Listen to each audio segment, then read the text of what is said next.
ఇందాక కొన్ని సాక్ష్యాలు మనం చూసాం. పాడైపోయిన కుమారుడండి, తండ్రి కూడా ఏడ్చేశాడండి, ఎందుకు పనికి రావురా అని ముద్రించేశాడండి. ఎవరు మార్చగలరు? అటువంటి వ్యక్తి కల్వరి టెంపుల్కు వచ్చి కాదండి రక్షించబడింది, టీవీలో ఈ వాక్యాన్ని విని రక్షించబడ్డాడు. డిజిటల్ సంఘం అని చెప్పేటటువంటి వాళ్ళు దయచేసి వినండి. కరోనా వచ్చి మందిరాలు తెరిచే అవకాశం లేనప్పుడు వీళ్ళంతా చేసింది ఏమిటి చెప్పండి? సంఘాలు లేవు, సంఘంలో ఆరాధన లేదు, సంఘంలో ప్రార్థన జరగలేదు.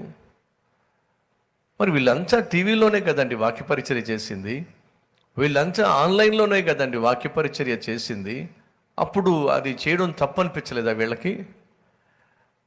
నాకు అర్థమైంది ఏమిటయ్యా అంటే, మనం చేసే సేవ అది దేవుని చిత్తానుసారమైనది అని మూసుకుపోయిన కళ్ళు తెరిపించటానికే దేవుడు ఇలాంటి పరిస్థితి దాపరింపచేశాడేమో. వాక్యము ప్రకటించబడడం అవసరం.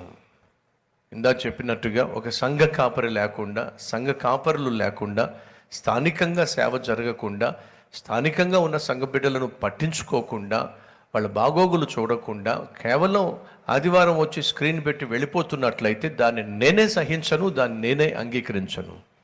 కానీ కల్వరి టెంపుల్ అలా కాదు. స్థానికంగా సేవకులు ఉంటారు, సంఘ పరిచర్యలు అన్నీ అక్కడ జరుగుతాయి.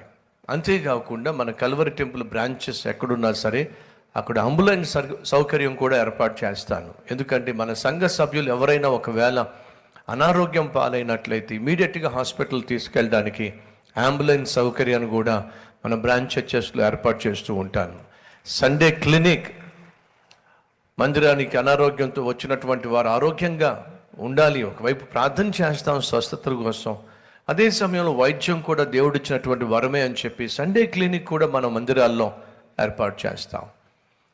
నాకు తెలిసిన సత్యం ఏమిటంటే, మీరు ఇచ్చేటటువంటి కానుకలు సువార్త ప్రకటించడానికి, సంఘములు ప్రారంభించటానికి, సంఘములు స్థాపించటానికి, అదే సమయంలో సంఘములో క్రీస్తు ప్రేమను క్రియల్లో చూపించటానికి ఈ కానుకలు వాడబడుతున్నాయి.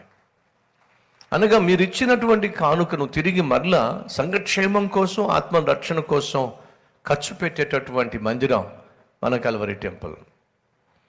అలా మీరు ఇచ్చేటటువంటి కానుకలను ఖర్చు చేస్తున్నాం కాబట్టే దేవుడు ఈ విధంగా సేవను ఆశీర్వదిస్తూ వచ్చాడు.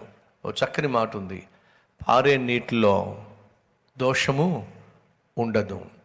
మీరిచ్చే కానుకలు ప్రవహిస్తున్నాయి క్రీస్తు సువార్తను ప్రకటించటానికి. మీరిచ్చేటటువంటి కానుకలు ప్రవహిస్తున్నాయి క్రీస్తు ప్రేమను క్రియల్లో చూపించటానికి.